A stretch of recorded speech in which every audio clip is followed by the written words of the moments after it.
Hello everyone, Drake Robinson here. Sorry I've been a little MIA. I've been having a lot going on, but since my last video. Also, I just wanted to say real quickly, thank you to everyone who was very positive in the comment section on my last video.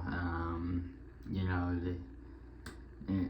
even for a cynic like myself, I can truly say I appreciate the kind comments, but anyways, I'll go deeper on that in another video. But I just so I was you guys know me, I'm a horror movie guy, so I was binge watching some horror movies on my day off the other day, one of my very rare day offs. And I came across this flick titled Revenge, made in 2017. And so I'm like, alright, I'm not doing anything else. So I read the title. I had never heard of this film before. Was not at all shocked by its contents. So I'm thinking, okay, let's see. After I read the description, I'm like, okay, let's see what this is all about. And boy, oh boy, when I tell y'all, this is probably literally one of the worst films I think I've legitimately ever seen. Like, I'm still kind of perplexed by what I saw in that film. Like, it literally was like the worst piece of feminist propaganda, piece of garbage I literally have ever, I've seen a lot of terrible stuff, especially nowadays. Nowadays is just so prevalent, the agendas they're pushing, but this is in 2017, right around the whole Me Too stuff, what's going on and stuff like that, where these blue pillars were being exposed in Hollywood and stuff like that, and these privileged people were all being, you know how that went, if you lived in that time period as I did. But so apparently this film was kind of, I guess, making a commentary on that, and how men are all bad and complicit and murdering and stuff. But I'll get to it. So and our protagonist, even though she is sleeping with a married guy and is all flirty and stuff like that, and it's just this is our protagonist. Of course she'd be a protagonist. Why am I saying it like that? Of course she would be in today's day and age. That's all you gotta be to be a protagonist nowadays. Is be It doesn't matter what the bad stuff you do, as long as someone does stuff worse to you. I guess that makes you the good person by default, right? Anyways, and the fact that this movie calls itself a horror film, the fact that this was in the horror section of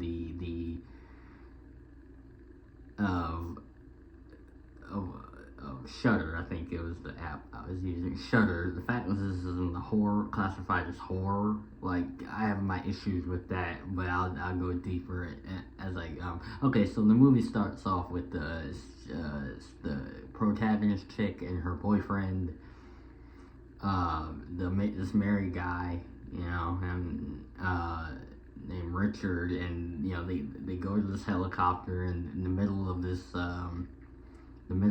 isolated desert somewhere, and right off the bat, they're showing her, and she's sucking on a lollipop and stuff like that, and she's all flirty and stuff, and they get down and they immediately start doing the deed, I guess, literally right off the helicopter,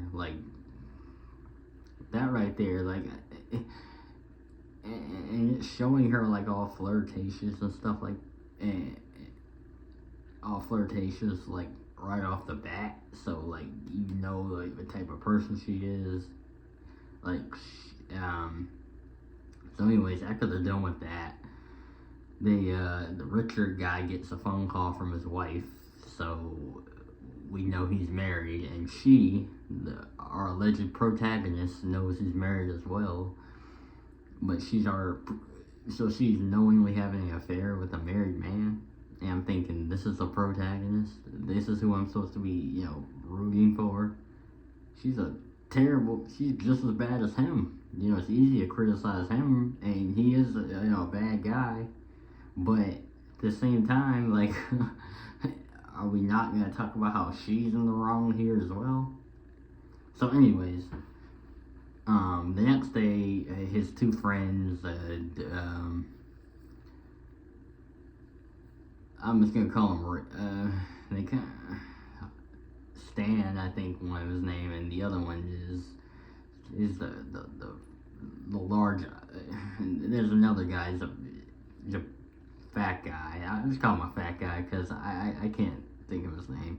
So anyways, Stan and the fat guy, they both show up. So they're like business associates or something with Richard.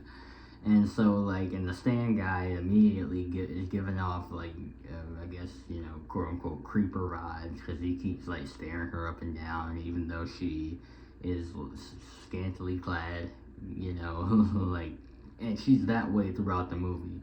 And there's not one scene that you don't see her in that you don't see her backside, that you don't see her butt at all. Like, every scene she's in, there's a butt scene. Like, you're gonna get a butt scene.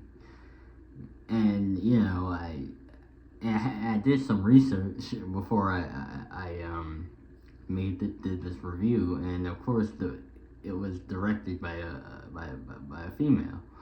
This movie was directed by a female. Now, boy, I could tell you that if the genders were reversed, there was a male who written and directed this, and then she was, even if it was the exact same way, she was, cheating, sleeping with a married guy, and, she's in a bikini the whole time. Like, they'd be outraged about that. Rightly so, because this movie is so exploitative. It, like, gives no reason at all as to why this female is in, like, I guess because, they're having this weekend getaway and they're supposedly supposed to be so secluded. And so, like, they can, like, walk around naked and stuff. But it's just, I don't know. It's the fact that it felt very voyeuristic, also. Because, like I said, even when she walks out of the bedroom, like, she's literally walking down, like, walking all seductively, and, like, the camera's just following her backside when she's wearing nothing but a bikini on. It's just, like, very, like, I couldn't, like, it's just, like if a man written and directed this movie, you really think it'd have the same, like, you think people would look at it the same way they do? Because apparently this movie has gotten a lot of praise because it was written and directed by a female, and how brave she was for making something like this heap of garbage. But, like, I just can't get over the fact that, it's exploitation, but they get away with it because it was a female director. Like, it just makes no sense. And the protagonist I can't get behind because she's not a good person herself. She's knowingly sleeping with a married man.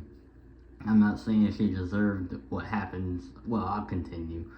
So anyways, they party by this pool and whatever, and she starts, peyote gets involved, and she starts flirting with this Stan guy.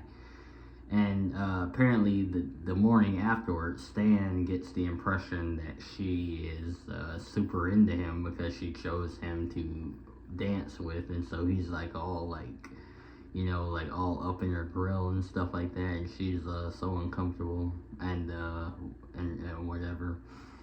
And so he ends up sexually assaulting her. And before the sexual assault happens, the fat guy, he walks in the room. Richard is gone to get their hunting licenses from the gamekeeper because they also had a plan to meet up here. Richard had showed up early to, I guess, be with the protagonist chick 2 days before his friends were supposed to arrive to go on this hunting trip. And so, but they had ended up showing up early, so that's why they caught him and her in the house together. And so yeah, while he's off to get the license, it's just Stan and the fat one there with Jen. I think her name is Jennifer. I could be wrong, but nor do I care if I was wrong or not. But I'll just call her I'll just call her Jennifer, whatever. And the fat one, like I say, he walks in right before the sexual assault is gonna happen, and because all men are bad in this movie, all men are like the scum of the earth. The testament for the male, is very not at all hidden in this film. He just walks out of the room and doesn't do anything to stop it because all men bad. And so after the sexual assault happens, Stan tells Richard about it once he gets home, and Richard, once again, because all men bad, is like, well, it's your fault, you're so beautiful or hot or whatever he says. And she's like, I'm gonna call your wife, because once again, I'm gonna call your wife. Only when it affects her or something that affects her does she get, mad and whatever. I'm gonna call your wife if you don't send me home right now. And he hits her in the face, and knocks her to the ground, and she runs off into the desert. And wow, amazing how that she runs barefoot, by the way, and amazing how that scorching desert sun doesn't burn her feet, and it feels like, I mean, she's literally like a freaking superwoman. This woman feels no pain. This chick feels no pain. Like they literally gave her so much plot armor in this movie. Like, you knew she wasn't gonna die or anything like that. Even when I had never seen this film before until yesterday, and I knew she was gonna make it out. It's gonna be this big hero. She beats all the evil men. So anyway, they all chase her out. Richard shoves her off a cliff, and off a 50-foot cliff. Like I said, I don't take this movie seriously as a horror film, because in any other horror movie, she gets pushed off this 50-foot cliff, impaled on a tree. She's dead. That's so unrealistic. And an hour or two later, after they all leave to go and prep for their hunting trip, and they're talking about disposing of the body later, she pops right back up, because apparently she was just took a little nap, I guess, on the tree. I guess she was knocked out or whatever. No, and she lights the tree on fire, breaks herself free, crawls to safety. And it's just like, wow, okay, so you survived getting pushed off a 50-foot cliff, impaled on a tree, and you're getting up and blood spurting out. Well, I guess because the tree is holding the blood in or whatever. But and she's up and walking, and just grabbing the guy's gun when he's hunting her, the fat one. And while he knocks her to the ground and tries to drown her in the lake, she grabs his knife and stabs him in the eyes.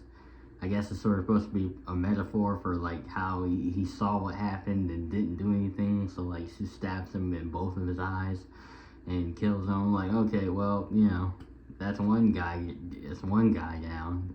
Literally every guy in this movie they made into the scum of the earth. One's a rapist. One's a murderer, attempted murderer. And one's complicit. The fat guy was complicit in both the rape and the murder. So I guess they wanted to make some hateable bad guys, but literally this, how is this female a saint? I don't get it. I'm sorry.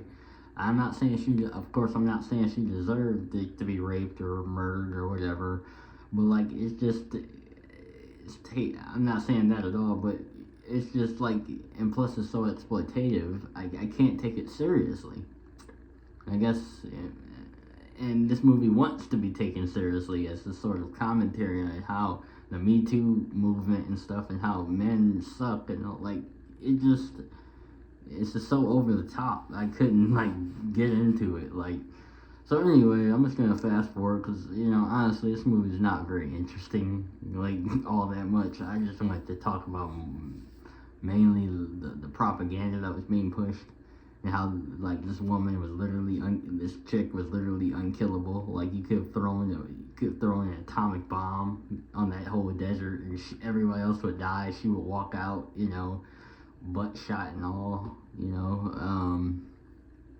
but like yeah. So anyway, she ends up killing the rapist guy. Stan shoots him in the head. And she ends up finding Richard, and they have this gunfight, which, I guess if I was to praise this film for anything, I kind of like the gunfight scene. But it was, like I said, because I couldn't take it seriously, it was hard to really get into it, like, as I would if I actually, if this was actually a film that I like, which I didn't at all. But anyway, Richard does runs out of bullets. She ends up slipping on the blood. Oh my gosh! And the amount of blood in this movie, like I said, it's so over the top. Like nobody's surviving that. Like that amount of blood that was in the climax third act scene, the final fight between the quote unquote superhero, super feminist, cheats with married men hero, and the married guy who's cheating on his wife, climax villain, attempted murder guy, Like the amount of blood in that scene was just ridiculous. But anyways, Richard ends up grabbing her and starts spouting off a bunch of quote unquote misogyny and stuff like that, talking about how,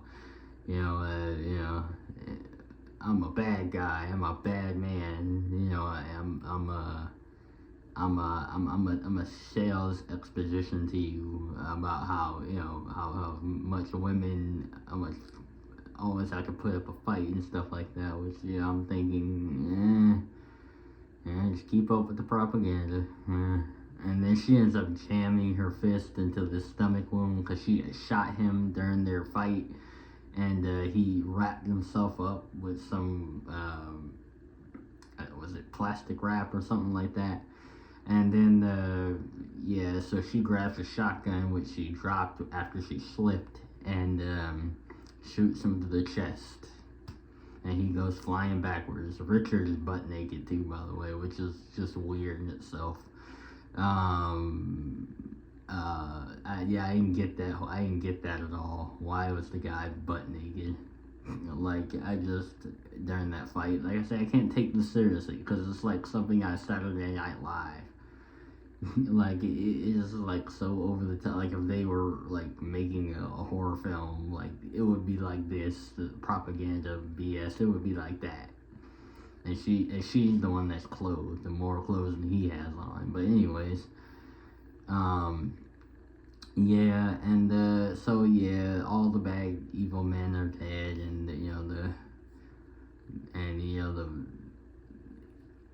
once again, and she walks out to the helicopter and looks into the camera for the final scene, and this is like, okay, thank goodness this isn't the type of movie with sequels, because honestly, if I couldn't be a movie review guy for like a newspaper or like a website or something, because I would literally I couldn't do it. I just So I guess part of me should be happy that all the bad guys are dead, because that means no more of these of a movie like this is ever gonna be made again. So that was revenge. It was just something. Yeah, honestly, I'm kind of, in a small way, I'm happy I watched it, because I'm like, well, this is something I could talk about on my channel, because I know, I take long absences sometimes, and I apologize for that, but, me being the good guy, I work a lot, and I do other stuff, and it's just, uh, yeah. So there's that. This is also for content purposes. Um, so yeah, I do not recommend it at all. 0 out of 5 butt stars. And for this film, it was absolutely just garbage, just feminine. I'm not gonna get into it. Exploitative, like honestly, but yeah, like I said, I'm still a loss for words. So if I was stuttering a little bit, that's why. Like I don't understand why a film like, well, I do, because we live in this day and age, and of course a film like this would be super popular on Rotten Tomatoes. Rotten Tomatoes, of course, they love their garbage as well. We all know that. But anyways, I'm out.